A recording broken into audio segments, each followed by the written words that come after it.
Bonjour et bienvenue à tous dans ce troisième événement de CIB Meeting, une série de rencontres virtuelles lancée en 2020 par la CIB, Corporate Investment Banking d'Atijari Wafa Bank, avec pour objectif d'aborder des sujets d'actualité économique, financière et aujourd'hui technologique et organisationnelle au centre des préoccupations de nos clients et de nos partenaires. Après deux premiers webinaires autour des actualités macroéconomiques et des actualités de finances de marché, nous abordons aujourd'hui un troisième thème sur la digitalisation et nous analyserons avec les intervenants ici présents comment cette tendance, la digitalisation, contribue à l'amélioration de la performance des entreprises. Aujourd'hui, avec moi autour de ce débat qui durera à peu près 1 heure, donc honneur aux dames, Madame Nawal Alami, directrice de Cash Management et Paiement au sein du Corporate Investment Banking d'Atijari Wafa Bank, Mehdi El Hello, qui est Managing Partner au sein de Roland Berger, et Nordine Brali, directeur du pôle support au sein d'Autoroutes du Maroc. Donc, notre débat aujourd'hui autour de la digitalisation de la relation bancaire. La digitalisation est un mot un petit peu galvaudé que l'on entend beaucoup. Aujourd'hui, notre objectif est de mettre en lumière à travers des expériences concrètes comment cette transformation digitale est un vrai levier pour la performance.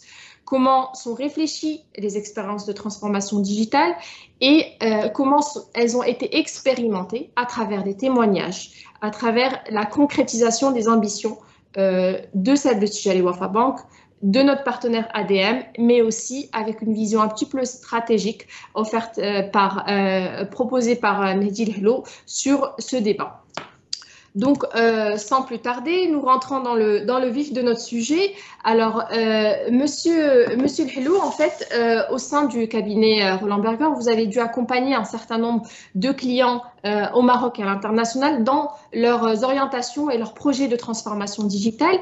L'idée de savoir, est-ce que cette transformation digitale, est-ce que c'est des parcours qui sont faits par à-coup ou c'est une vraie réflexion stratégique qui est menée? Et si c'est le cas, dans quel sens les entreprises mènent cette réflexion stratégique? Très bien, écoutez, bonjour à tous et je suis effectivement ravi de participer à ce webinaire et je remercie Atijari Wafa Bank de m'y avoir convié. Alors pour rentrer dans le vif du sujet et répondre à votre question, vous avez tout à fait raison, la transformation digitale n'est pas quelque chose, j'allais dire, de neuf en fait. C'est une tendance profonde, inéluctable.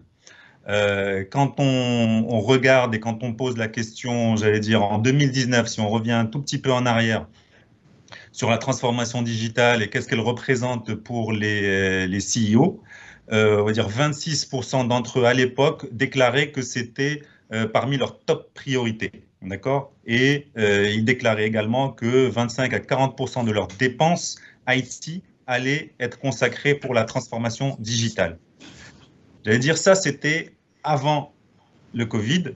Le Covid étant passé par là, je pense qu'on a tout dit sur le Covid, mais s'il y a quelque chose qu'il faut qu'on retienne, c'est que c'est un accélérateur. C'est un accélérateur de beaucoup de choses, un accélérateur de changement, mais surtout c'est un accélérateur, ce qu'on constate, de la transformation digitale, aussi bien chez les entreprises, hein, de toute industrie, que chez les banques.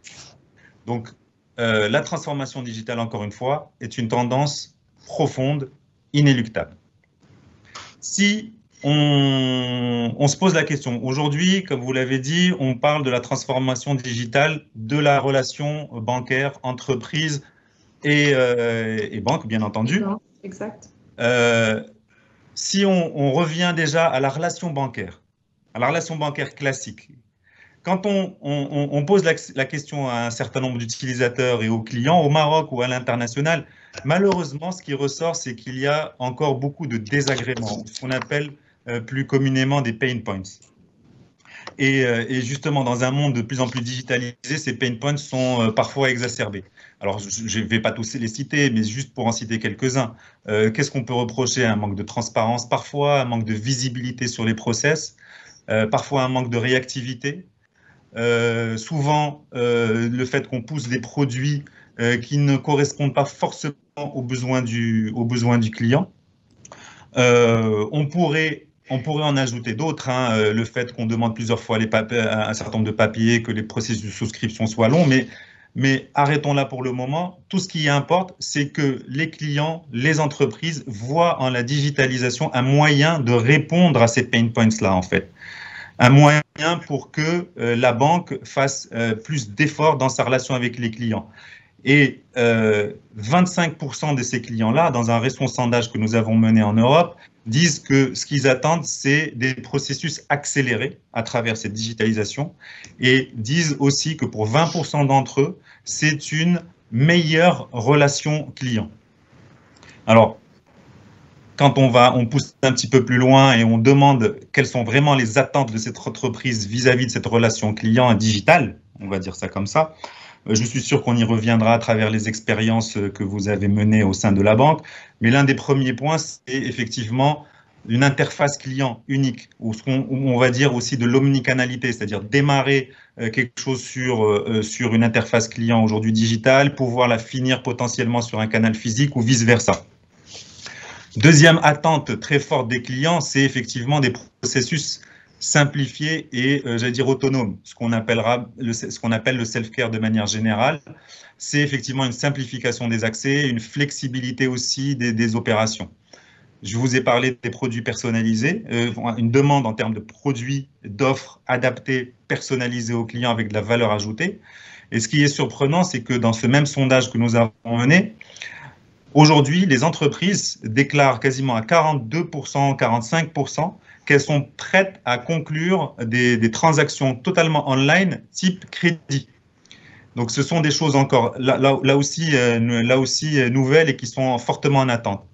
Effectivement, on y reviendra sur les choses nouvelles et sur la base de ces pain points que vous avez cités. Peut-être, Nawal Alami, vous, sur votre transformation votre transformation digitale qu'a commencé Tijari Wafa Bank depuis déjà plusieurs années et qu'elle a accéléré ces derniers temps, est-ce que c'est aussi une réflexion stratégique qui est partie d'un certain nombre de pain points, peut-être internes et externes, ou c'était une démarche un petit peu dans la continuité? Tout à fait. Tijari Wafa Bank est engagé depuis très longtemps dans l'innovation et dans l'amélioration des solutions digitales en faveur de notre clientèle corporate et entreprise.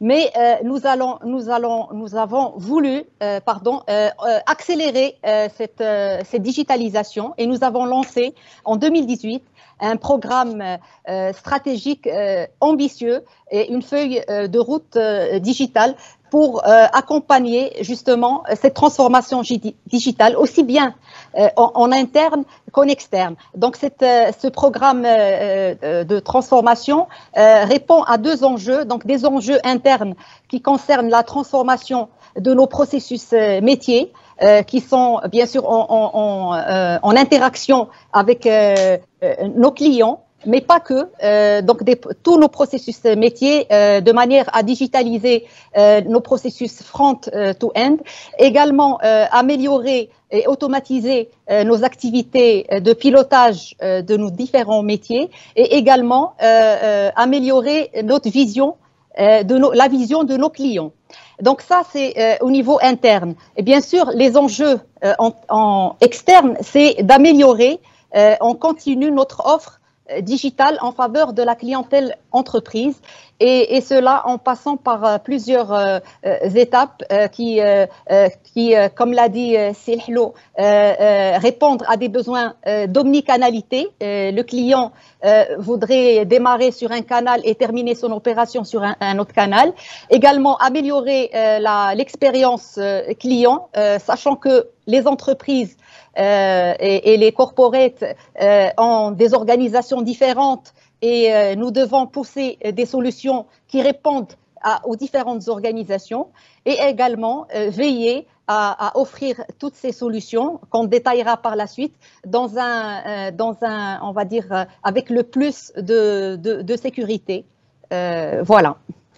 Alors, Nourdine Menali, côté ADM, on voudrait vous entendre aussi sur votre expérience de digitalisation. Aujourd'hui, ADM est un acteur important dans la transformation digitale. Vous avez réalisé de belles choses ces dernières années. On le sait parce qu'on est tous usagers de vos services.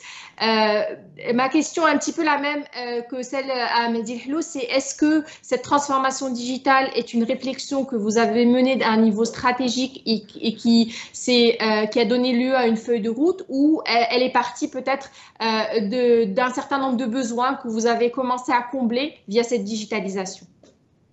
Merci Madame Souti. Bonjour tout le monde.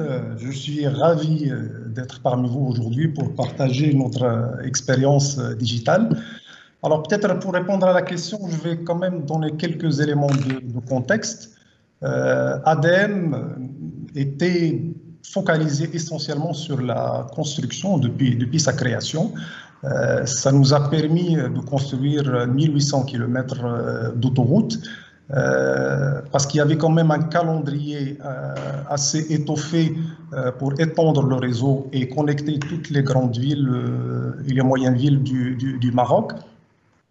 Alors, au terme du contrat programme qui a été 2008-2015, et avec la mise en service des derniers tronçons de ce contrat programme, donc nous avons fait une étude stratégique sur le repositionnement d'ADM.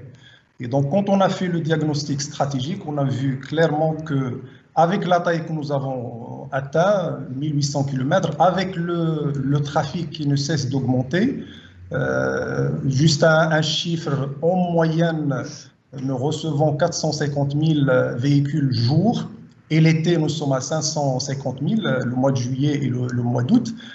Et ce diagnostic, il a montré quand même pas mal de gaps entre nos ratios de performance et ceux du standard international, suite à quoi nous avons élaboré une nouvelle vision qui vise à industrialiser l'exploitation d'ADM, donc les différentes activités, que ce soit le payage, que vous voyez vous en tant qu'usager, ou la maintenance, parce qu'on a un patrimoine quand même très très important, et le contrôle du trafic et la supervision du réseau, pour vraiment fluidifier le réseau et améliorer nos ratios de sécurité. Alors, ce programme de modernisation et de standardisation de nos activités d'exploitation repose sur un plan ambitieux de digitalisation, donc à savoir le payage, donc, qui était le premier projet de digitalisation qu'on a lancé, avec un produit phare qui est le télépayage. Donc, nous étions en 2016 à 3% du trafic sur ce canal-là. Aujourd'hui, on a bouclé l'année à 54% de trafic via Jawaz. Quand même, on ne s'attendait pas à ça quand on a conçu notre plan stratégique. La maintenance, par exemple, sur les équipements sensibles de payage, donc aujourd'hui, il est structuré, simplifié et il repose sur un GMAO. Et donc, la performance, vraiment, il a beaucoup évolué. Et nous avons déployé cette année la plateforme nous avons commencé le déploiement de la plateforme de contrôle et de supervision de trafic pour vraiment mieux servir nos clients et baisser les incidents et les accidents au niveau de notre réseau autoroutier. Donc, ce shift d'ADM d'un opérateur constructeur vers un opérateur exploitant, donc une société de services, il était nécessaire de digitaliser nos activités pour vraiment atteindre les performances internationales. Voilà. Et au-delà de la digitalisation de vos processus métiers, vous avez aussi mené, donc dans ces processus métiers, la digitalisation des processus métiers financiers, de la relation avec la banque. Quels ont été les principaux projets menés dans ce sens, et surtout les avantages que cela vous a permis d'avoir à travers cette digitalisation? On voudrait vous entendre, peut-être avant d'entendre aussi Madame Alami sur la vision bancaire. Tout à fait, vous avez bien fait de me poser la question. Nous avons aussi entamé, mais récemment, il y a 18 mois, un plan d'automatisation de toutes nos fonctions de support, donc que ce soit les finances, les achats, mais aussi pas mal de projets qui ont attrait à la relation bancaire. Donc, pourquoi? Tout simplement, nous sommes un investisseur, donc nous supervisons notre rentabilité et l'équilibre de nos concessions. Donc, on se devait d'avoir quand même un système performant de pilotage, et donc d'où la digitalisation de toutes nos fonctions de support, que ce soit finance, achat et ressources humaines. D'accord. Alors, Nawal Alami, quand on entend ADM, on comprend qu'ils sont passés d'un opérateur de construction à un opérateur d'exploitation, et même dans cette exploitation, l'exploitation de la relation bancaire est quelque chose de prédominant dans leurs activités. Je pense que Tijari les a beaucoup accompagnés sur un certain nombre de projets. Si vous pouvez nous en parler, alors spécifiquement ADM ou plus largement, effectivement, vous aujourd'hui, vous pilotez une activité qu'on appelle cash management et paiement. C'est toute la relation aujourd'hui de day-to-day entre une entreprise et sa banque pour la gestion de ses comptes, la gestion de ses paiements, de ses encaissements. Donc, vous êtes au cœur même de cette digitalisation de la relation bancaire. Est-ce que vous pouvez nous parler un petit peu de comment, à travers des offres aujourd'hui, vous pouvez accompagner les clients dans cette digitalisation de la relation bancaire?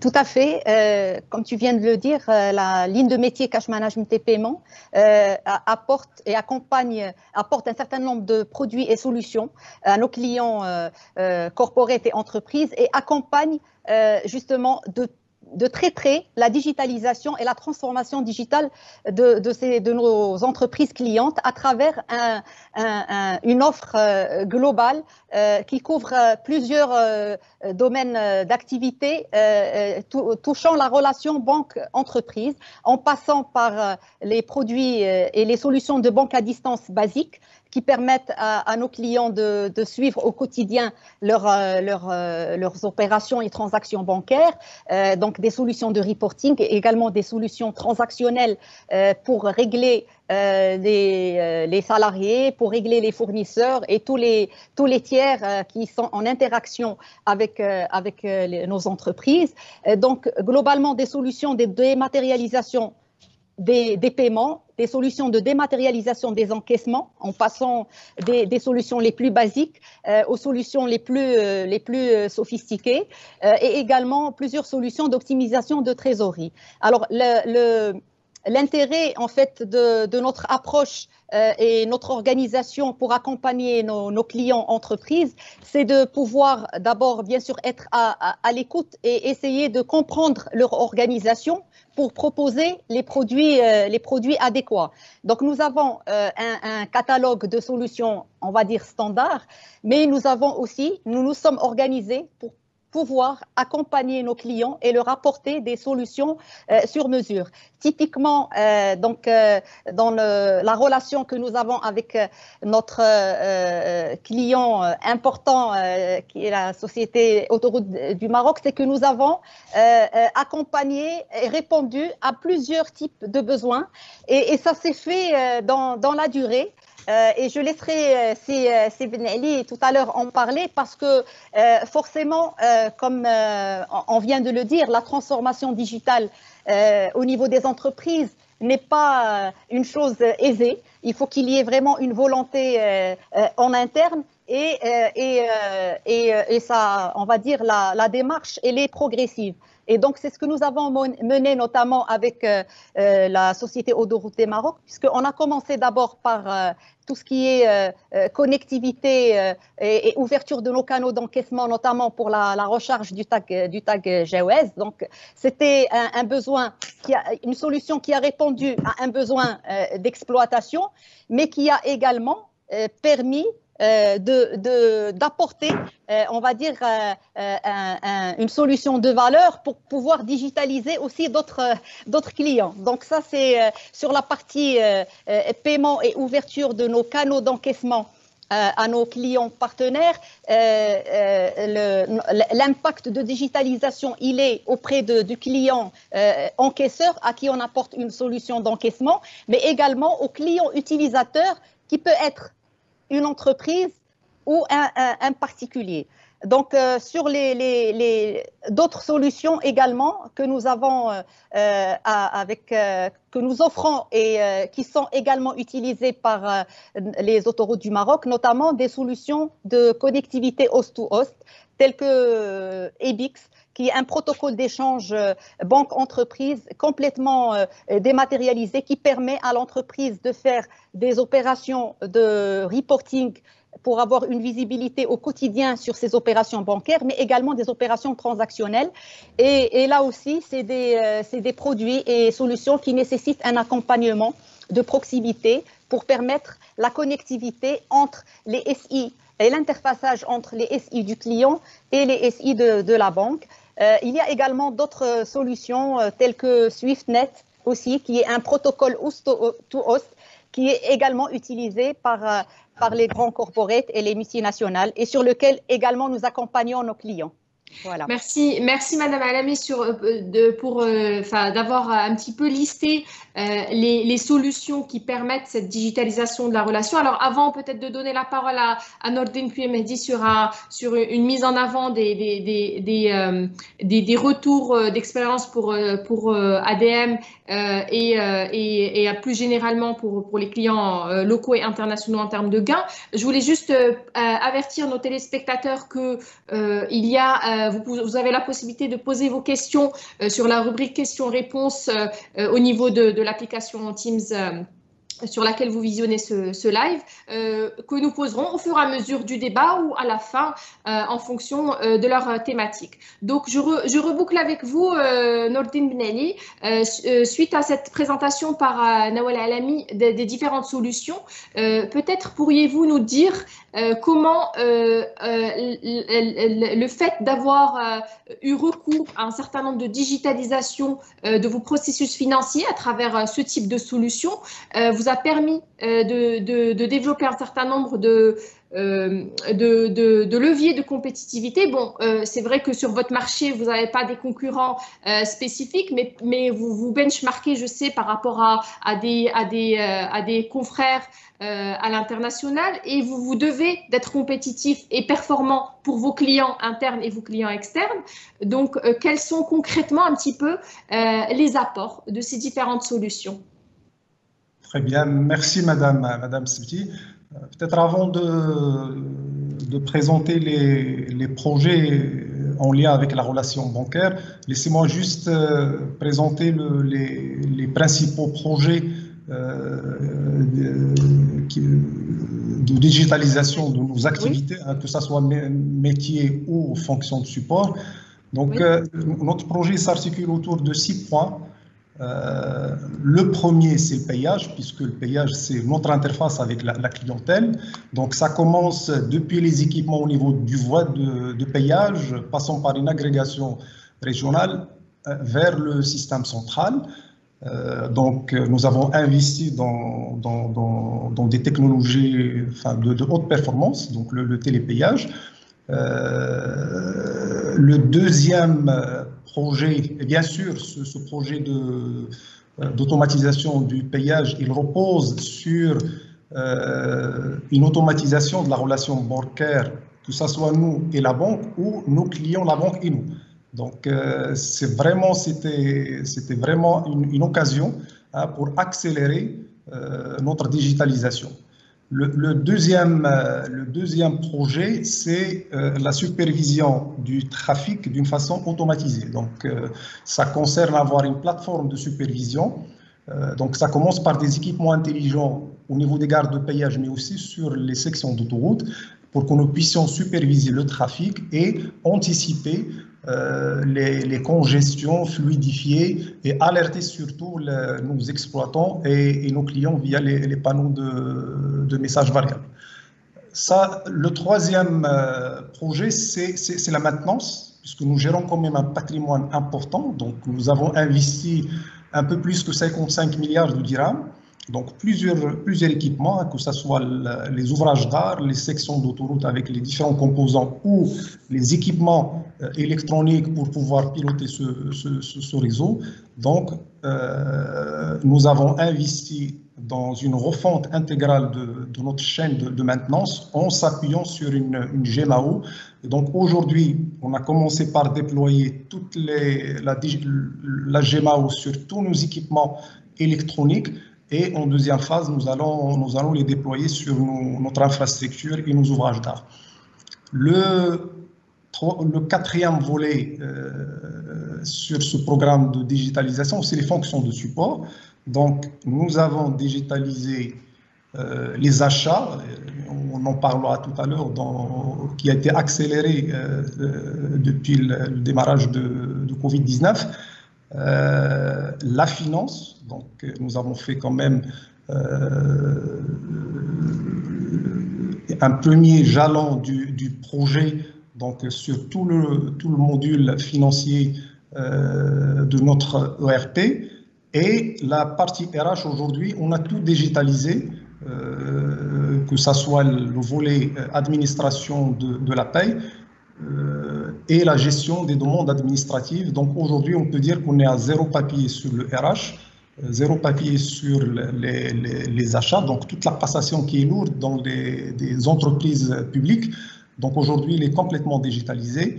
Et sur la partie financière, nous avons monté la première brique. Et d'ici la fin septembre, nous allons déployer la totalité de notre ERP. Alors, tous ces projets-là nécessitent quand même une mise à niveau de l'infrastructure, hein, que ce soit le réseau. Comme vous le savez, nous avons un réseau de fibre optique sur toutes nos autoroutes. Donc, nous sommes en train de le dédoubler. Donc, c'est un projet qui va démarrer dans quelques jours. Pour dédoubler toute notre fibre optique, pour pouvoir assurer une connectivité performante et pour pouvoir supporter tous ces programmes-là de digitalisation. Et bien sûr, en dernier lieu, on va investir cette année dans des data centers nouvelle génération pour pouvoir vraiment piloter toutes ces activités-là. Alors, pour ce qui est de la partie relations bancaires, comme l'a dit Madame Alami, donc le premier, on va dire, projet important que nous avons réalisé avec la banque, et après on a généralisé avec toutes les autres banques, c'est la recharge des tags des passes Jawaz. Donc comme vous le savez, les clients, nous avons des abonnements prépayés et donc les clients doivent charger leur moyen de paiement, hein, que ce soit Jawaz ou un autre moyen de paiement, pour pouvoir circuler au niveau des autoroutes.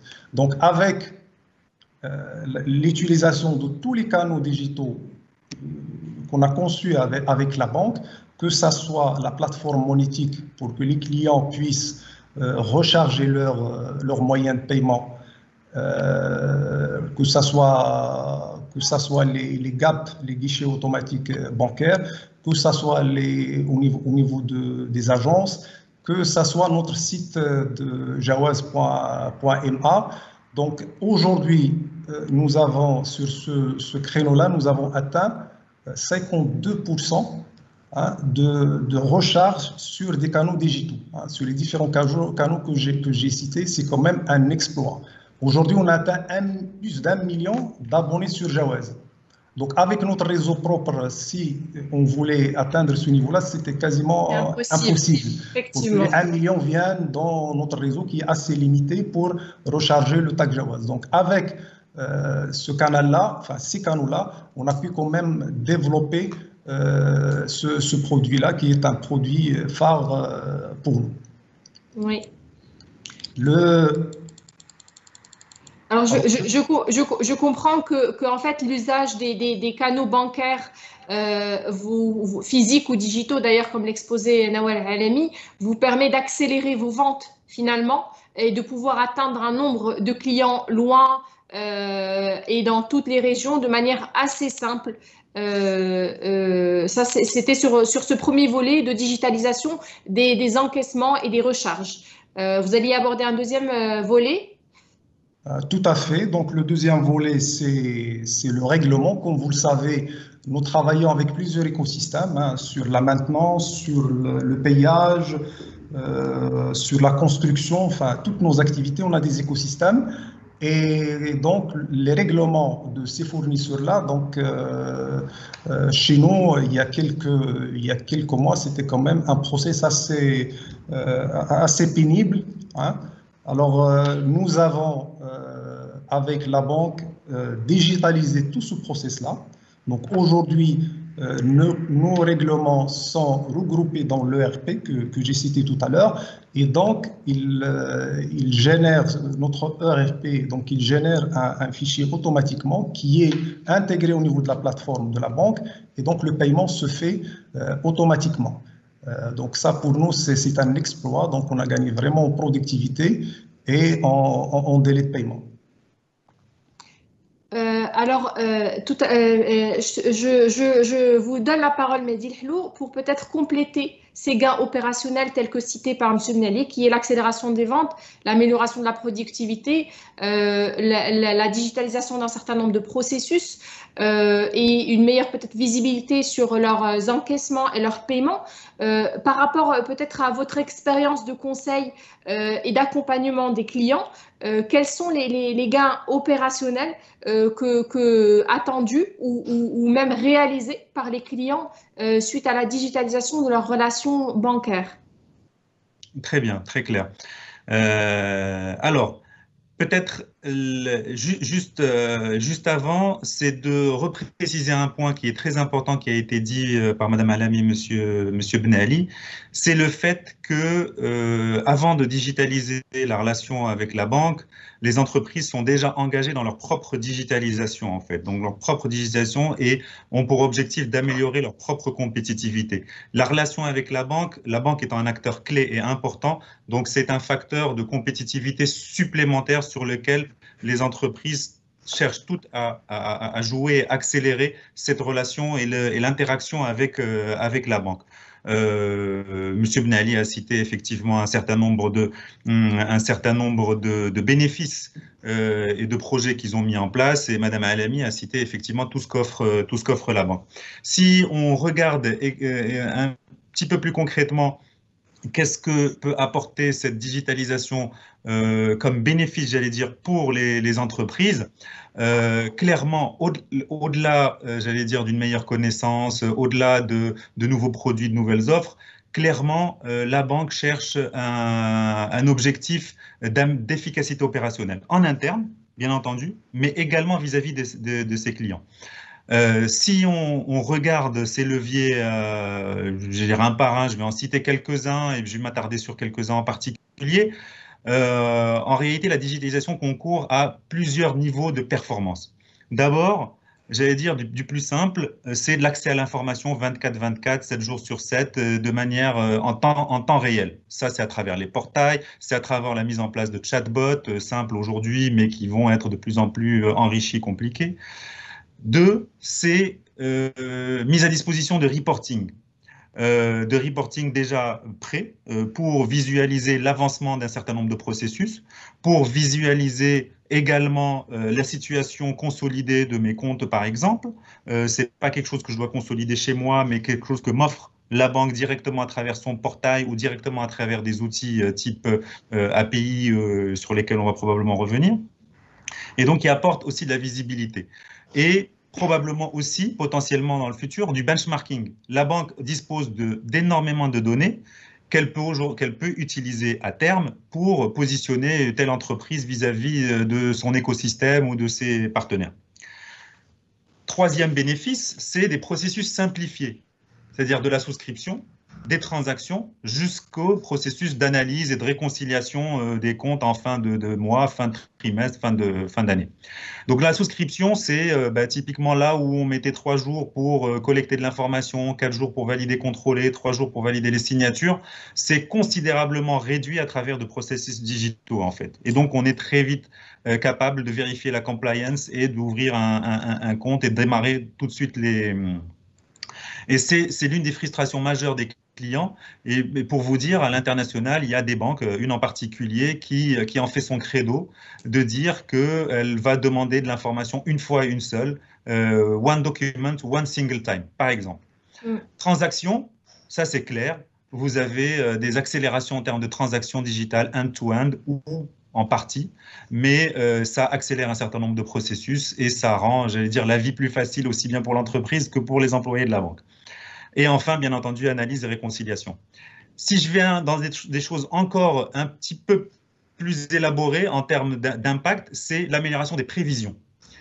Une meilleure prévision, une meilleure fiabilisation des prévisions en termes de trésorerie, par exemple. La banque peut aider les entreprises à identifier des modèles et de prévision de leur propre trésorerie, soit avec de l'intelligence artificielle, par exemple. Une meilleure prévision également dans l'analyse des risques d'impayés ou de retard de paiement que la banque peut identifier et proposer à ses clients. Vous avez également de l'accélération dans la mise à disposition de ressources. Je parle de ressources financières. Quand on va vers de la digitalisation de crédit, par exemple, un digital loan, il se trouve qu'on a accompagné un client à mettre ça en place en Europe, où l'un des gains, j'allais dire facilement mesurable, c'est le temps de mise à disposition des fonds. Entre la demande et le temps de mise à disposition, on atteint moins 30 à moins 40%. On collecte de l'information fiable à 98% fiable versus 70% avant, dès la première fois. Et bien entendu, on améliore la satisfaction client. Et enfin, s'il y a une seule chose qu'on va retenir, c'est que ça fait évoluer aussi la relation bancaire, en fait. Dans quel sens? Ça veut dire quoi? Ça veut dire que chacun, entreprise et banque, se focalise sur leur cœur de métier. Aujourd'hui, qu'est-ce qu'on demande à un DAF? On demande à un directeur administratif et financier, plus financier d'ailleurs, c'est de se consacrer à l'accompagnement de la croissance de son entreprise, à trouver des solutions de financement, à d'optimiser sa trésorerie et moins à gérer du transactionnel, moins à gérer de l'administratif. De la même manière, qu'est-ce qu'on demande à un banquier? C'est d'être un conseiller, un advisor, un partenaire au client. Et donc, la digitalisation permet d'aller au-delà du simple, day-to-day transactionnel pour avoir une véritable relation d'advisor, de conseiller. Et c'est ça, je pense, qui est l'un des premiers apports. Alors, si je pourrais en rajouter, on limite les risques, on identifie la fraude, j'en ai parlé. Mais si on devait résumer tout ça, finalement, ça se concrétise en quoi? C'est un gain de temps, de coût et de compétitivité réelle pour l'entreprise. Parce que je vais réduire les opérations, je vais économiser des ETP, je vais optimiser mes besoins de financement.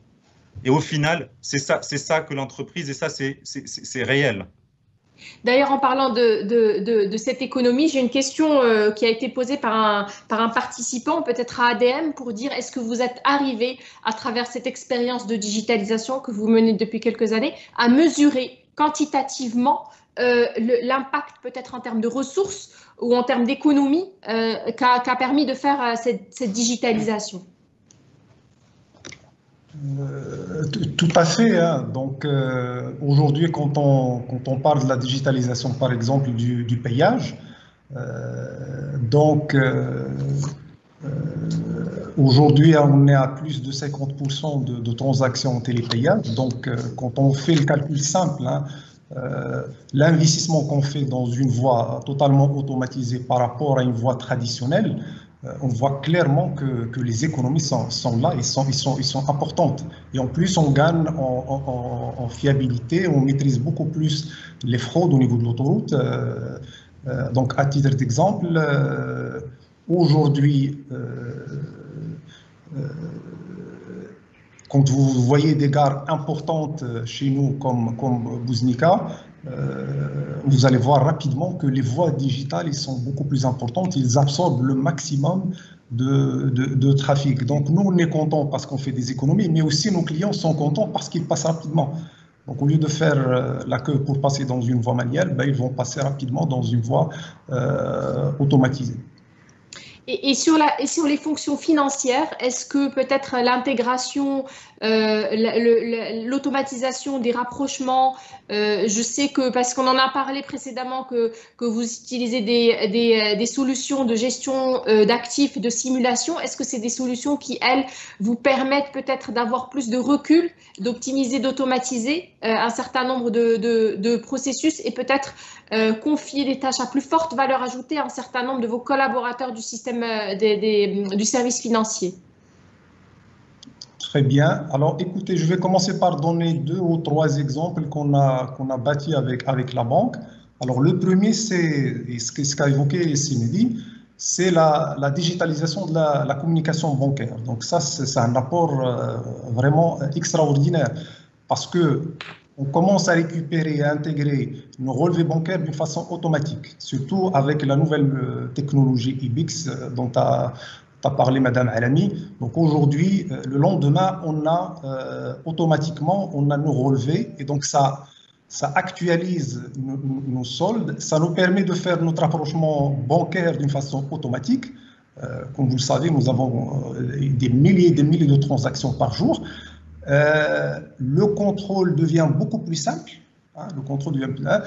On a même aujourd'hui, on peut calculer les intérêts d'échelle, on peut suivre notre budget de trésorerie, on peut contrôler les dates de valeur de la banque notamment. Et aujourd'hui, on dispose quand même de reporting vraiment qui nous permettent de piloter et gérer efficacement notre trésorerie.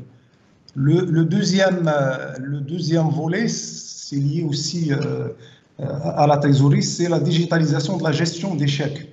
Donc, avec la plateforme partagée que nous offre la banque, aujourd'hui, on a digitalisé la gestion des chèques depuis la réception des chèques jusqu'à leur sort final. C'est-à-dire qu'au niveau d'un point de vente, donc les chèques sont scannés, ils sont envoyés en temps réel à la banque.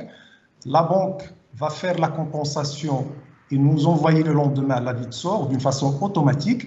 Et donc, nous avons fait des gains quand même très, très importants, ne serait-ce que sur quatre chapitres. Le premier, c'est les gains de valeur. Nous, on a quand même une centaine de gares. Et donc, il y a des gares qui sont de taille moyenne. Et donc, on ne va pas envoyer les chèques chaque jour parce que ça va coûter trop cher. Donc, on attend une semaine, voire 2 semaines pour envoyer les chèques via nos convoyeurs. Donc, aujourd'hui, avec cette digitalisation, donc les chèques sont envoyés le jour même et ils sont payés le lendemain. Et les chèques qui sont impayés, donc, on les traite, donc on essaie de contacter les clients pour gérer les incidents. Et en cas de problème, sous 48 heures, on arrête l'abonnement. Parce qu'il n'y a pas d'argent, le chèque il est sans provision. Donc le recouvrement, là, vraiment, ça a été structuré avec cette plateforme-là. Donc on peut agir, on appelle les clients, mais quand ça ne marche pas ou quand il y a des chèques sans provision, on passe au précontentieux. La traçabilité aussi, c'est un sujet très très important. Donc aujourd'hui, quand le chèque il est scanné, donc il est numérisé de la même façon, donc le numéro de chèque il est codifié de la même façon, et donc ça facilite beaucoup de choses chez nous. Donc la gestion, le rapprochement bancaire, il devient beaucoup plus fluide pour les valeurs telles que les chèques. Donc vraiment des gains très très importants. Nous gérons, nous, annuellement, en moyenne, 400 000 chèques reçus. C'est quand même très, très important. C'est l'équivalent de 550 millions de dirhams. Donc, cette digitalisation, vraiment, il était d'un grand apport à ADM et nous a permis quand même de fluidifier la gestion des chèques. Alors, quand je vous entends, ça fait vraiment écho à ce qu'a dit Mehdi El Helloul. Vous parlez de recentrer la direction financière sur du pilotage à travers l'automatisation du reporting. Vous parlez d'optimisation de trésorerie dans la digitalisation du circuit de recouvrement de chèques. Forcément, vous recouvrez plus tôt. Vous parlez aussi de maîtrise des risques, les risques d'impayés, notamment les risques de fraude. Donc ça, c'est vraiment, ça fait écho à ce qu'a dit Mehdi El Helloul. Moi, je voudrais peut-être que Nawal Alami, vous nous parliez un petit peu d'un autre, enfin, toujours dans ce sujet de digitalisation. On l'a abordé au départ, on disait, on l'a contextualisé un petit peu, Mehdi l'a fait dans le contexte Covid. Moi, je voulais revenir sur ce point de contexte Covid pour voir si effectivement, tel qu'on le dit, le Covid a été un accélérateur. Si oui, comment vous l'avez perçu au niveau de la banque et dans vos relations avec vos partenaires et clients? Tout à fait. Effectivement, le Covid a été un grand accélérateur de la digitalisation de nos clients. Et nous avons noté, donc, depuis le démarrage de la crise sanitaire, une accélération de l'usage de toutes les solutions, de nos principales solutions de dématérialisation, que ce soit de paiement ou d'encaissement, et donc à travers des entreprises qui étaient avant peut-être réticentes à digitaliser leur paiement salaire, par exemple, et qui ont eu recours à nos solutions de virement automatique de masse qui sont digitales. Également, leurs partenaires, leurs fournisseurs, dans les paiements également. Le Covid et comme nous avons on va dire un portail où nous exposons plus de 50 facturiers et services, donc qui sont à l'usage de nos clients, entreprises et particuliers, et donc qui ont un bénéfice double, puisque nos clients qui sont connectés utilisent notre portail pour encaisser. Et nos clients entreprises utilisent aussi ce portail pour payer leurs factures, leurs impôts et taxes, leurs taxes douanières et plusieurs autres services qui sont très riches et qui apportent de la valeur, leurs frais portuaires et j'en passe. Donc ça, c'est le premier, on va dire, le premier fait marquant que nous avons noté avec la crise Covid, donc l'accélération de l'usage. Le deuxième point important à relever, c'est également, nous avons gagné en temps dans ce processus de digitalisation de nos clients entreprises, puisque ça, comme je l'ai dit et comme ça a été dit, c'est un processus qui est un peu long chez les entreprises, mais cette crise les a poussés justement à passer cette étape et aller à franchir le cap et essayer de digitaliser au maximum les opérations qui traitent avec la banque.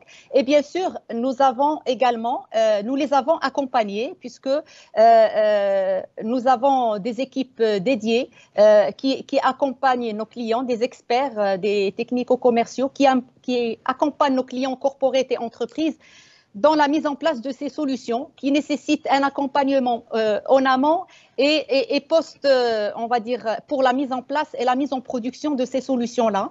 Et nos outils également sont adaptés, nos solutions sont adaptées aux différents types d'organisation des entreprises, donc de la moyenne entreprise à la grande entreprise. Et les processus de digitalisation, comme ça a été dit par Si Ben Ali et Si Lhlo, impliquent un changement organisationnel. Et donc, il faut qu'on puisse donner les outils à nos clients pour pouvoir adapter ces outils à leur organisation. Donc, pour les solutions, nos solutions e-banking, des solutions qui permettent plusieurs niveaux de validation au sein d'une entité, des limitations en termes de seuil. Donc, c'est des soucis de sécurité aussi que se posent nos clients, entreprises et corporates, et nous devons leur offrir ce genre de solutions. Et donc, c'est ce qui nous a également aidé à accompagner nos clients dans leur processus de digitalisation. Effectivement, vous mettez vraiment le point sur un vrai sujet important de la transformation digitale, c'est la conduite du changement en interne chez les entreprises qui se digitalisent de manière générale, mais encore plus peut-être sur des sujets relatifs à la finance. C'est un pas à passer c'est un gap, on va dire, important sur lequel les entreprises ont besoin d'être accompagnées. Peut-être ma question pour Mehdi Lhlo sur ce sujet-là. Comment se fait en général la conduite du changement chez les clients? Comment concilier entre un besoin ou une vision stratégique de digitalisation et qui est un petit peu justifiée par tous les gains opérationnels dont on a parlé juste avant, la concilier avec peut-être des usagers au quotidien qui ont l'habitude de faire un certain nombre de tâches et qui peut-être voient en cette digitalisation des processus financiers un risque supplémentaire ou un changement dans leur périmètre d'activité qu'il est difficile parfois d'accepter. Très clair. Alors, ce qu'il faut rappeler, c'est qu'effectivement, la digitalisation, comme on le voit, est quelque chose comme, encore une fois, une tendance profonde et inéluctable. Donc maintenant, il faut gérer effectivement ces impacts-là et ces effets-là que vous décrivez et qu'on comprend derrière votre question vis-à-vis des ressources humaines et qui peuvent parfois être réfractaires vis-à-vis de ce type de changement-là. Alors, la première chose qui est importante, c'est comment est porté ce changement. Pour nous, on pense à la digitalisation un petit peu comme l'a dit Sibn Ali. C'est pas quelque chose qui est, je veux dire, on digitalise pas pour digitaliser. On ne fait pas de la digitalisation que IT. La digitalisation d'abord répond à des besoins métiers et donc elle doit venir d'un développement d'orientation stratégique claire. Et puis effectivement être déclinés en process et qui vont être digitalisés derrière, pour les raisons que vous avez citées, d'apport, d'optimisation, ainsi de suite. Donc c'est quelque chose qui doit être porté au plus haut niveau et qui doit être insufflé par le plus haut niveau sur toute l'entreprise. C'est comme ça qu'on accompagne d'abord le changement. Deuxième chose, on mesure l'appétence à ce changement-là, à cette digitalisation. On essaie de comprendre la culture digitale de nos employés, d'où on part et où on arrive. Aujourd'hui, tous nos employés font du WhatsApp, tous utilisent du mail, bien entendu, vont sur des réseaux sociaux, ainsi de suite. Donc, ils ont une culture digitale. Elle n'est pas au sein de l'entreprise, mais elle existe malgré tout. Troisième chose, c'est qu'on mesure aussi effectivement les gaps et les impacts qui peuvent résulter de cette digitalisation sur les ressources humaines en particulier. Et ce qui est important, c'est d'accompagner ces ressources humaines dans de la réallocation de postes, par exemple quand ça les touche directement, de mettre un processus d'accompagnement de formation, d'accord, que ce soit pour le digital ou pour d'autres métiers, et de réallouer ces postes-là. Nous, on est convaincus que, encore une fois, la digitalisation permet de se libérer de tâches à faible valeur ajoutée et de créer de la valeur ajoutée ailleurs. Et donc, il faut créer de la valeur ajoutée avec ces nouvelles personnes. C'est parfois compliqué avec ces personnes qui ont été amenées à faire un certain nombre de choses pendant plein. C'est difficile, ça ne se fait pas du jour au lendemain et c'est un accompagnement sur long cours. Mais encore une fois, c'est quelque chose qui doit être insufflé du management tout le temps. Et encore une fois, c'est parmi les priorités des priorités des CEO aujourd'hui, avant le Covid et probablement beaucoup plus maintenant. Et Nordine Belali, est-ce que vous pourriez partager avec nous votre expérience de conduite du changement, ou peut-être de résistance que vous avez peut-être senti durant ces dernières années de transformation, et comment peut-être vous avez réussi à passer outre pour arriver là où vous en êtes aujourd'hui, qui, on l'a compris, et vous êtes au milieu d'un chemin encore long, mais vous êtes déjà assez avancé dans votre digitalisation et dans votre réflexion stratégique. Très bien.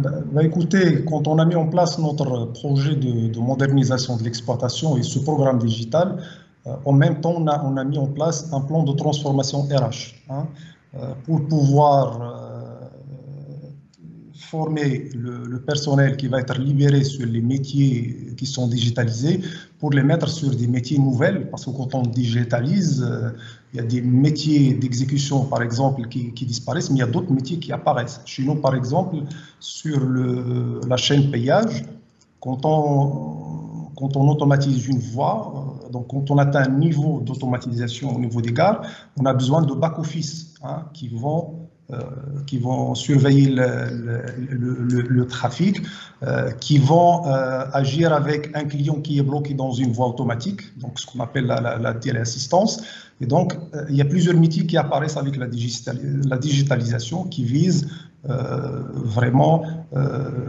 la maîtrise de la chaîne payage.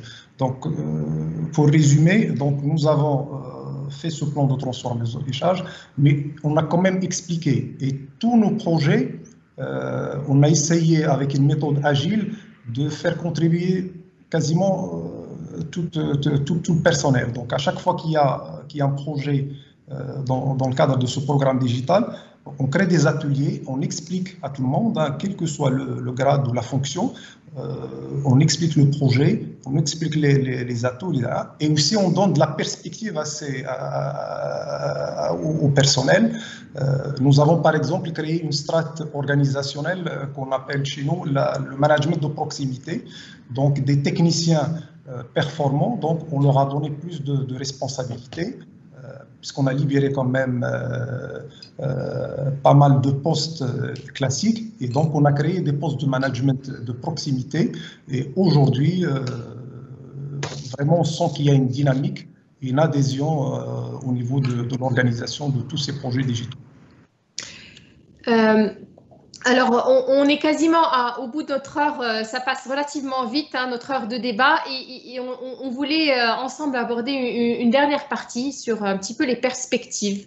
On a beaucoup parlé vous avez partagé avec nous votre expérience, M. Benali, Nawal Alami sur la partie bancaire et une vision plus stratégique et on va dire plus benchmarkée et globale par Mehdi Lhello. Aujourd'hui, je vous donne la parole, Nawal Alami, sur le monde de la digitalisation bancaire. Quelles sont peut-être enfin, on a compris quelles étaient les solutions actuelles que vous offrez, mais vers où voyez-vous cette relation s'acheminer et comment vous la voyez dans le futur, cette relation banque-entreprise? Très bien.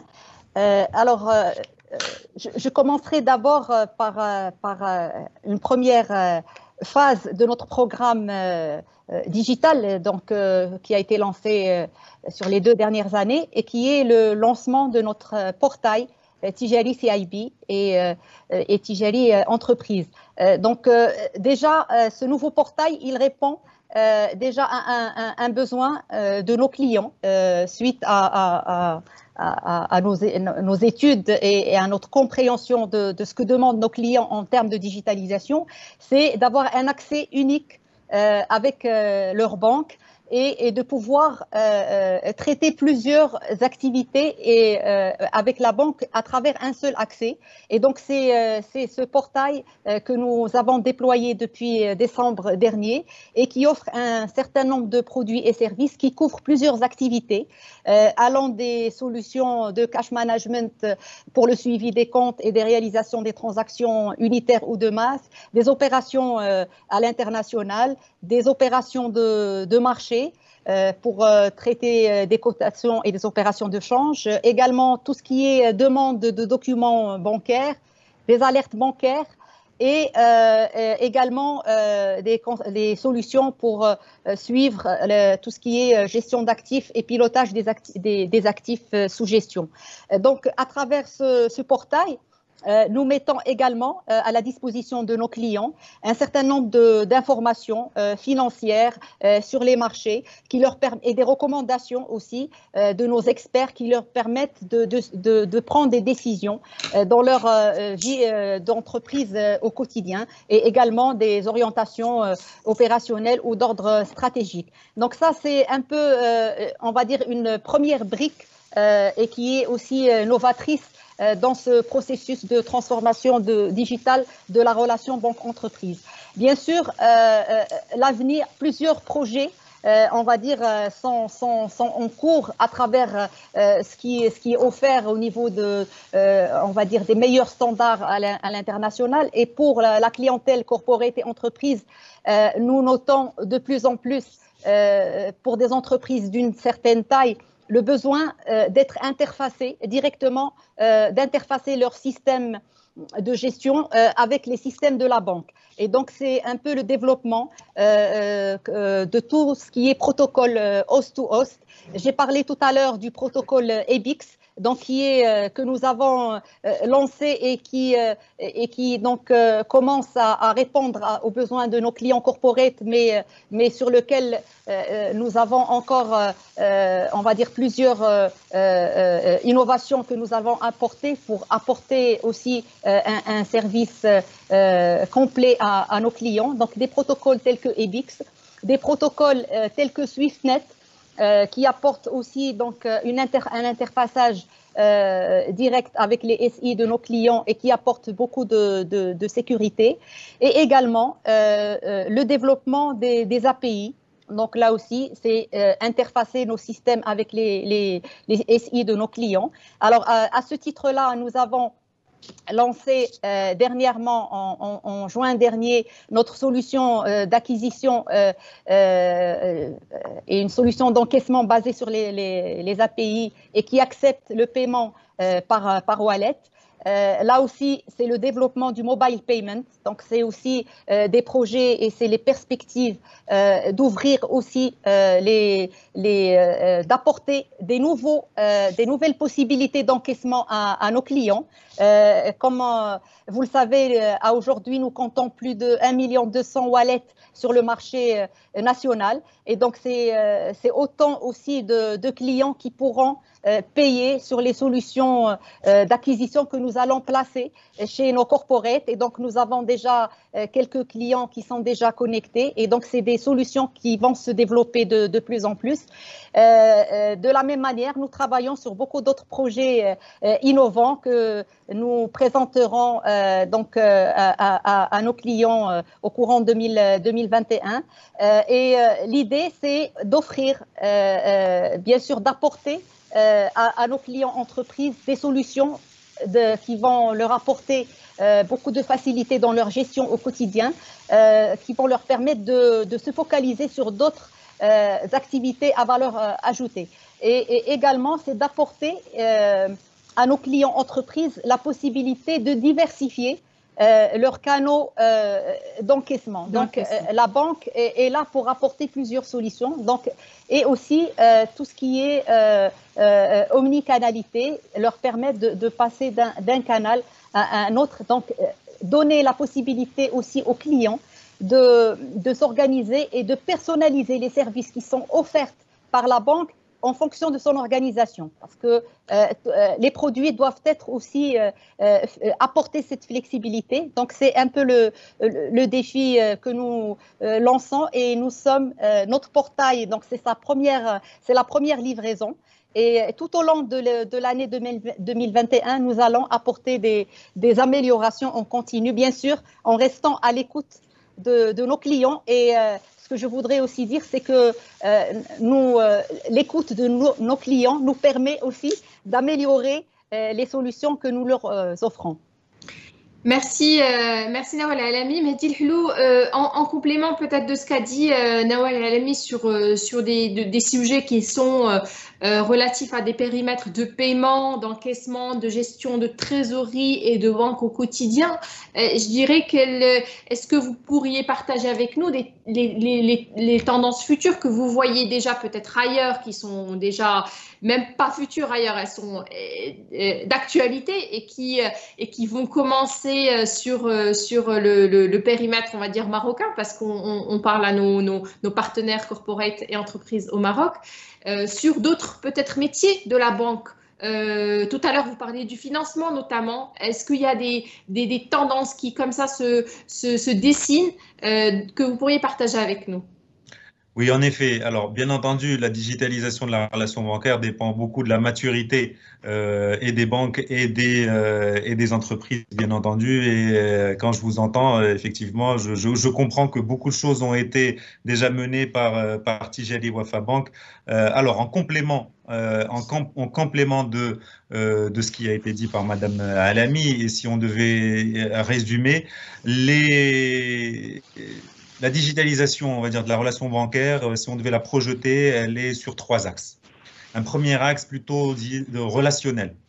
mettre en place ce qu'on appelle des nouvelles relations clients ou un new CRM. C'est de l'interface, c'est la meilleure connaissance client sur lesquelles vous avez bien entendu entamé un certain nombre de choses, mais sur lesquelles il y a encore des choses à faire, j'y reviens. Le deuxième axe, c'est les produits. Une offre de produits et de services plus innovante, plus large, à destination des clients, plutôt full digital, et qui couvre en effet l'ensemble de l'offre d'une banque, que ce soit de la corporate finance, de trade finance, du supply chain finance et autres. Et troisième axe, c'est un axe technologique. Donc, c'est tout ce qui concerne des nouvelles plateformes technologiques mises à disposition par les banques. Vous avez parlé du host-to-host, de l'API, mais il y a aussi d'autres tendances. Alors, si je pouvais donner quelques exemples rapidement sur l'un et l'autre, sur les clients, sur cet axe client, meilleure connaissance client, au-delà de la vision 360 du client, on peut dire que l'analyse des données, la data analytics et l'intelligence artificielle vont apporter d'autres choses supplémentaires. C'est de la meilleure connaissance des clients, bien entendu, et c'est de la compliance de clients, en fait. Lors de processus de souscription, on peut aller très, très vite sur ces volets-là. Deuxièmement, si on allie effectivement les chatbots qui existent aujourd'hui sont plutôt des chatbots informationnels. Demain, ils seront, on va dire, un peu plus connectés à de l'intelligence artificielle et pourront aller un petit peu plus loin dans l'anticipation des besoins des clients et, j'allais dire, effectuer des recommandations vis-à-vis des clients. C'est-à-dire, anticiper, c'est analyser avec l'intelligence artificielle des évolutions de trésorerie, par exemple, des évolutions de risques de délai de paiement, ainsi de suite. Et les chatbots peuvent directement alerter le client sur ces risques-là et proposer de nouvelles recommandations. Donc ça, c'est dans ce que je mets dans la relation client, dans le New CRM. Si on regarde les produits maintenant, en fait, on peut avoir plusieurs nouveaux produits qui peuvent être offerts par les banques et qu'on voit d'ores et déjà apparaître. L'un des premiers produits, j'allais dire, c'est les paiements plus rapides. Déjà, c'est des paiements quasiment en temps réel, mais qui s'accompagnent là aussi inévitablement par des solutions de digitalisation, parce que qui dit paiement plus rapide dit plus de contrôle, plus rapide, et donc ça, on fait intervenir de l'intelligence artificielle pour améliorer ces contrôles-là et éviter, bien entendu, les risques de fraude et d'autres risques éventuels. Tout à l'heure, j'ai parlé du financement. Tout ce qui est digital loan, aujourd'hui, est quelque chose qui se développe. Je donnais quelques exemples de clients qui étaient prêts à aller vers là-dessus, en tout cas en Europe, mais ce sont effectivement, à travers la digitalisation d'un processus entier de digitalisation, que ce soit du niveau de la collecte de l'information jusqu'au scoring des clients, donc une accélération à chaque étape, permet une fluidité, une réactivité pour offrir ce type de service.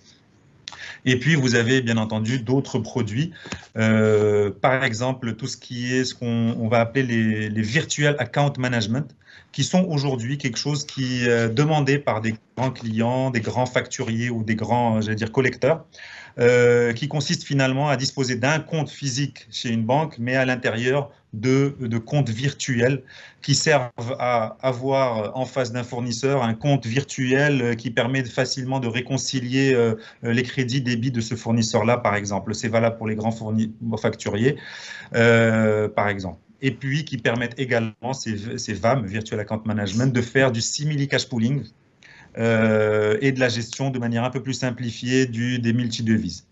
Alors, vous avez également la supply chain finance. Et ça, je pense que c'est quelque chose qui est effectivement important et qui se développe de plus en plus et qui va être accéléré par cette digitalisation. C'est que la connaissance du client, la connaissance d'un écosystème de vos clients à vous, banque et de vos systèmes, permet vous, la banque, connaissez très bien les flux de trésorerie. Vous connaissez la qualité des payeurs de vos clients, par exemple, et donc vous êtes plus à même, entre guillemets, d'offrir des nouveaux modèles de financement moins basés sur des actifs tangibles que sur des actifs type facture, paiement en attente, des choses comme ça, en fait. Donc ça, ce sont des solutions de financement nouvelles qui peuvent apparaître à travers et qui sont accélérées par la digitalisation. Bon, je parlerai rapidement de la blockchain, mais qui existe également et qui permettra de simplifier un certain nombre de procédures, notamment en trade finance. Et vous parlez de supply chain finance, en fait, ça s'adresse directement des clients comme ADM qui ont un écosystème très large de fournisseurs qui va leur permettre de digitaliser à la fois la relation avec la banque en termes de financement, mais aussi de simplifier l'accès aux fournisseurs à du financement aussi digitalisé. Et vous me tendez la perche pour donner la parole à Nordine Benali sur ce dernier point, avant de prendre une dernière question que nous avons reçue et clôturer. Donc, Nordine Benali, sur cette projection de digitalisation, qu'est-ce que vous pouvez partager avec nous et quelles sont vos perspectives futures? Très bien.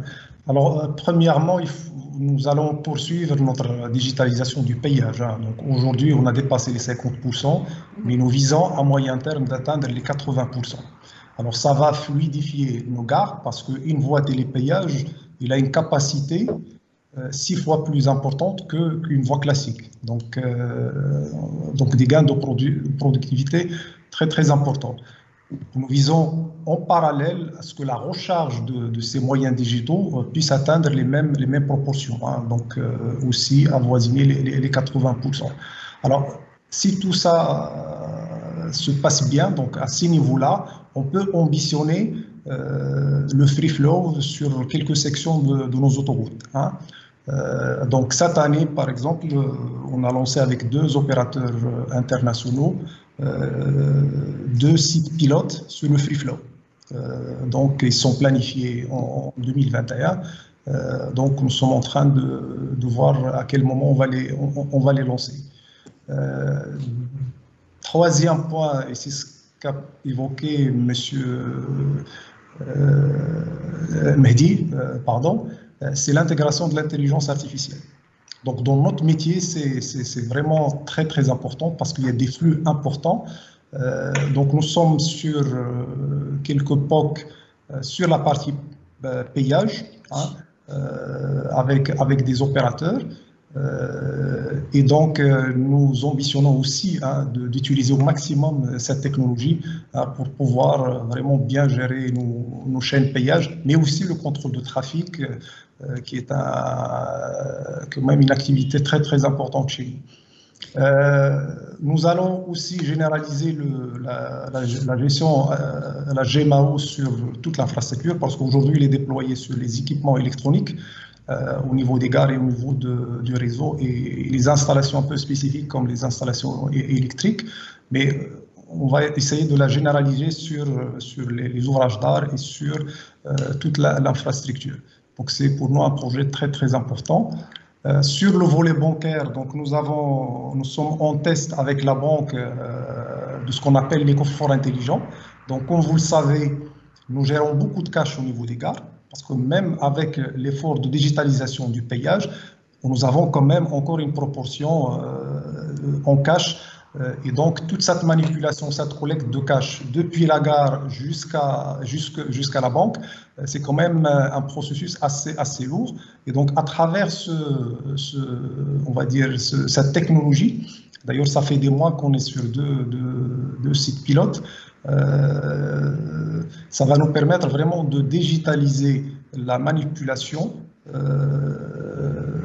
on va dire, du cash, que ce soit les billets ou la monnaie divisionnaire. Et c'est vraiment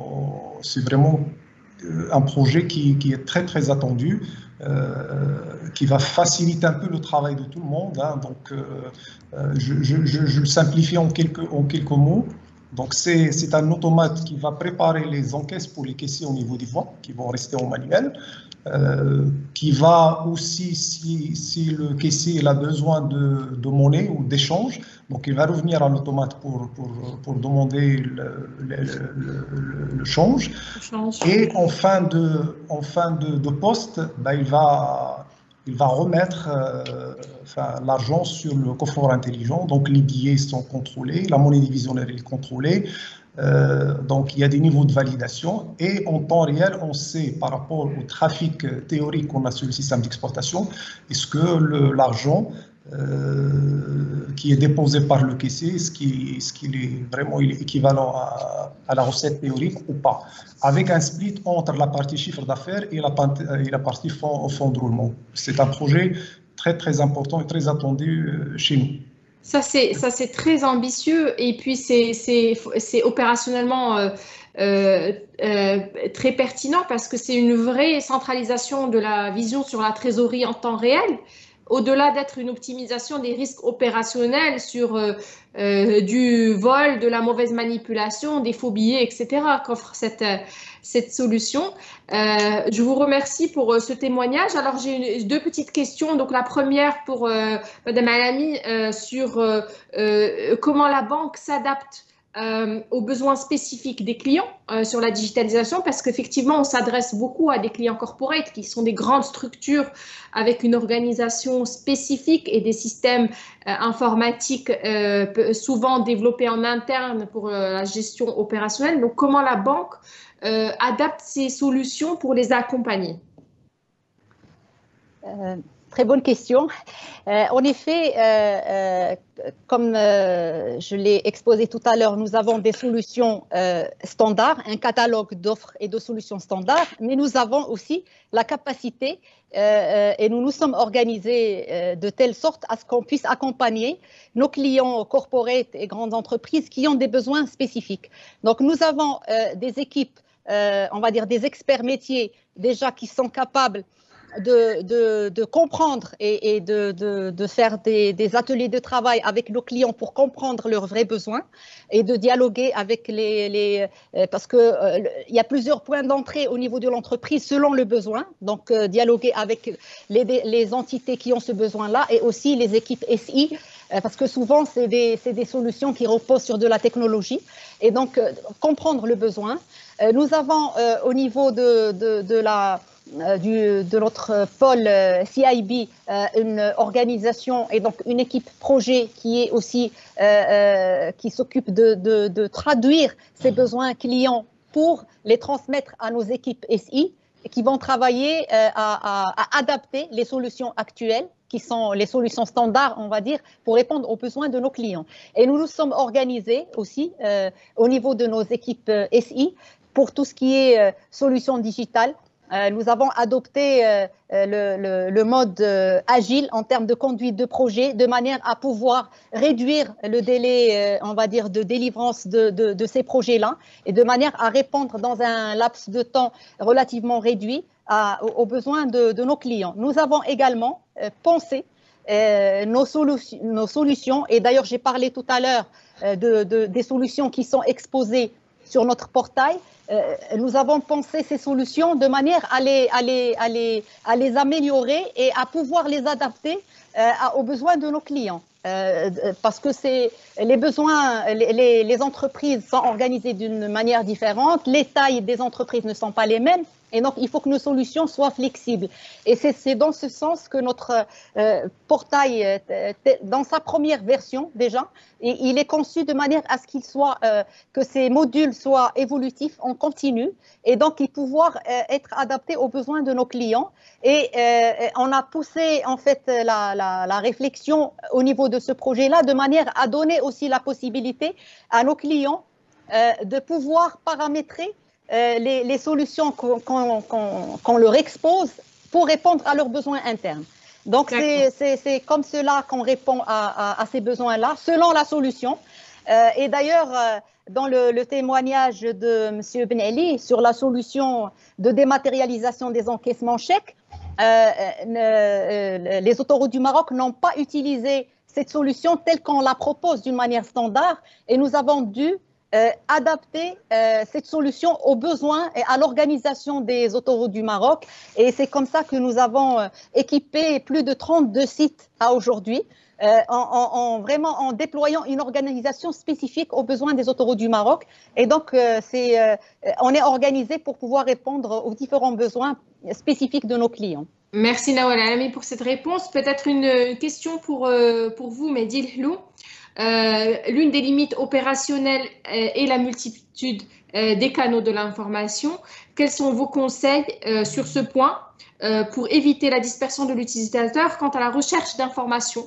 Peut-être, je reprends la question telle qu'elle. Hein. C'est une question sur la multiplicité, peut-être liée à la digitalisation des canaux et à la dispersion de l'information. Votre micro. Oui, merci.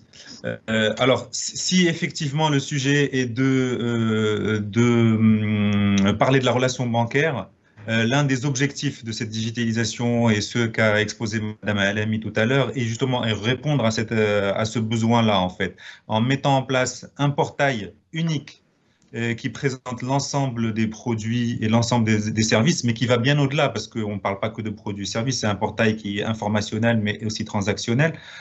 C'est également de répondre et d'éviter d'avoir cette multiplicité des canaux d'information. De manière générale, dans une relation B2C, c'est ce qu'on recommande en fait, c'est de limiter les canaux. Là, on parle d'une relation bancaire, mais on parlerait de toute autre relation. C'est d'avoir des canaux clairement identifiés en fonction de la cible et de la population dont on a besoin. Aujourd'hui, on évolue beaucoup, de plus en plus, quel que soit finalement le secteur, vers du self-care. Mais il faut y évoluer de manière, j'allais dire, justifiée et en présentant les solutions les plus simples possibles et les moins, entre guillemets, diversifiées possibles. Donc à travers des portails, à travers des canaux physiques clairement identifiés pour un certain nombre de transactions, et ainsi de suite. Donc nous, ce qu'on constate, et encore une fois pour revenir à la relation bancaire, c'est cette orientation claire, un capri tijari, mais qui est au final une orientation claire de l'ensemble du secteur, c'est de disposer de ces canaux uniques, enfin uniques, on va dire de canal ou portail unique. Ce qui est clair, c'est que en termes de digitalisation de ce type de relations dans la banque, ce sont, j'allais dire, la partie retail qui a anticipé un certain nombre d'évolutions de ce niveau-là, en fait. Donc, on connaît tous nos applications, ainsi de suite. Les grandes entreprises. Et aujourd'hui, on se consacre plus, j'allais dire, aux PME et aux moyennes entreprises qui, elles, disposent dorénavant de ce type d'offres et auxquelles on consacre effectivement beaucoup plus de moyens de communication et de fluidité de l'information. Alors, une autre question pour Nawal Alami sur EBIX. Pouvez-vous nous instruire davantage sur la migration EBIX? Effectivement, il y a eu une migration récente entre TBAC 3 et EMIX sur ces solutions d'intégration host-to-host nos participants cherchent à en savoir un peu plus. Tout à fait.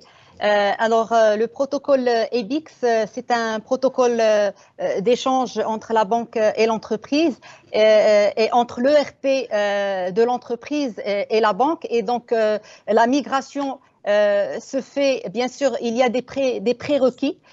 Il faudrait que l'ERP de gestion qui est utilisé au niveau de l'entreprise soit compatible au protocole EBIX. Protocole EBIX, c'est un protocole d'échange européen à la base et donc qui est lancé depuis déjà quelques années et opérationnel. Et donc, les éditeurs qui accompagnent les entreprises le connaissent bien. Et au niveau du Maroc, il y a des éditeurs qui sont, on va dire, très connus, genre Sage, SAP, et il y en a d'autres qui sont compatibles au protocole EBIX.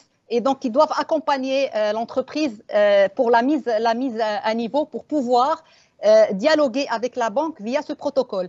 Et nous, donc, au niveau de la banque, nous avons donc des équipes d'implémentation qui vont accompagner l'entreprise dans la mise en place de ce protocole. Donc, c'est une migration qui se fait un peu au niveau de l'entreprise pour mettre à niveau son ERP et également par l'accompagnement des équipes de la banque.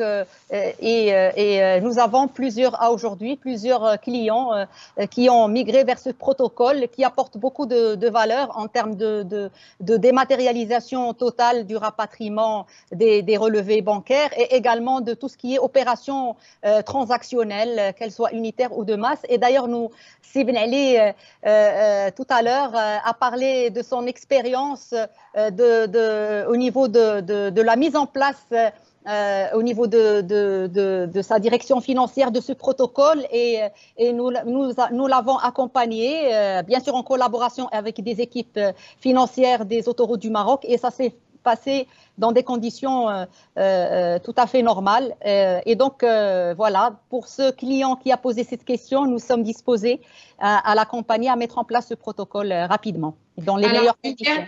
une dernière question et on clôture parce qu'on est déjà en dépassement. Je pense que c'est une question à Nordine Nali et Mehdi Hello, tous les deux. Je crois que vous pouvez répondre d'un point de vue global et aussi d'un point de vue retour d'expérience. Je vais essayer de la reformuler parce que elle est assez longue. Hein. Je crois que c'est une question qui parle de l'impact de la digitalisation sur le chiffre d'affaires. Est-ce que, de ce que j'ai compris de la question, est-ce que c'est la transformation digitale est juste permet un maintien du chiffre d'affaires donc dans une évolution tendancielle ou c'est quelque chose qui peut être valorisé comme un accélérateur et un gain supplémentaire, que ce soit en chiffre d'affaires ou en part de marché? Alors, une vision binaire que vous pouvez nous donner, d'abord peut-être Mehdi Hello sur une réponse, on va dire, tendancielle, et puis Nordine Benelli pour finir sur ce que vous, en termes de retour d'expérience, vous avez constaté sur un impact de chiffre d'affaires ou de part de marché. Bon, c'est pas pertinent la part de marché, mais notamment le chiffre d'affaires. Alors, la réponse à cette question-là est effectivement large et dépend de nombreux secteurs, mais disons qu'il y a un impact à deux niveaux. Au lieu de parler de chiffre d'affaires, je parlerai plutôt d'un impact bottom line en fait. Hein. Donc, c'est qu'est-ce que ça impacte sur le résultat. Ça a un premier impact d'abord en termes d'efficacité opérationnelle, parce que la digitalisation va permettre d'améliorer un certain nombre de processus et, comme je l'ai dit tout à l'heure, de faire un certain nombre d'économies, de gains de temps et d'optimisation d'un certain nombre de processus. Donc, ça a un impact direct sur les coûts et ça peut effectivement avoir un impact sur le chiffre d'affaires dès lors qu'on transforme des actifs dont on dispose, par exemple, mais qu'on ne valorisait pas aujourd'hui. Je parle de la data. Aujourd'hui, on parle beaucoup de la donnée. Vous avez des secteurs et des clients qui manipulent énormément d'informations, qui n'est pas valorisée. Donc demain, cette valorisation de l'information peut effectivement donner lieu à de nouveaux produits, à de nouveaux services, à une meilleure connaissance client qui va permettre d'améliorer le chiffre d'affaires. Donc il n'y a pas une réponse simple en disant ça va améliorer le chiffre d'affaires de 5, 10, 15%. Par contre, ce sont des choses qui s'analysent au cas par cas, qui se voient au cas par cas, secteur par secteur, entreprise par entreprise, en regardant sur ces deux volets-là, aussi bien le potentiel produit, nouveaux produits ou nouvelles offres, que le potentiel optimisation des coûts. Et c'est plutôt le résultat qu'on va regarder l'impact de cette digitalisation. Merci Mehdi. Nordine, pour conclure. Alors, en complément de ce qu'a dit Mehdi, alors chez nous, dans le secteur autoroutier, quand on améliore la sécurité au niveau de l'autoroute, donc ça va passer à travers ces projets digitaux, mais aussi la qualité de service, automatiquement l'attractivité du réseau autoroutier, il va devenir beaucoup plus important. C'est-à-dire qu'on va attirer d'autres clients qui ne passent pas par l'autoroute aujourd'hui. Bien sûr, en conséquence, nous allons avoir une augmentation du trafic et donc de notre chiffre d'affaires. Merci beaucoup. Je conclue. Merci à tous d'avoir participé avec nous à ce débat qui a duré un peu plus d'1 heure. Pour ceux qui ont assisté et même ceux qui n'ont pas assisté, vous pouvez le retrouver en replay sur le portail Tijari CIB et en version best-of dans quelques jours. Merci à tous d'avoir été là et d'avoir partagé vos témoignages et vos retours d'expérience. Merci. Merci. Merci.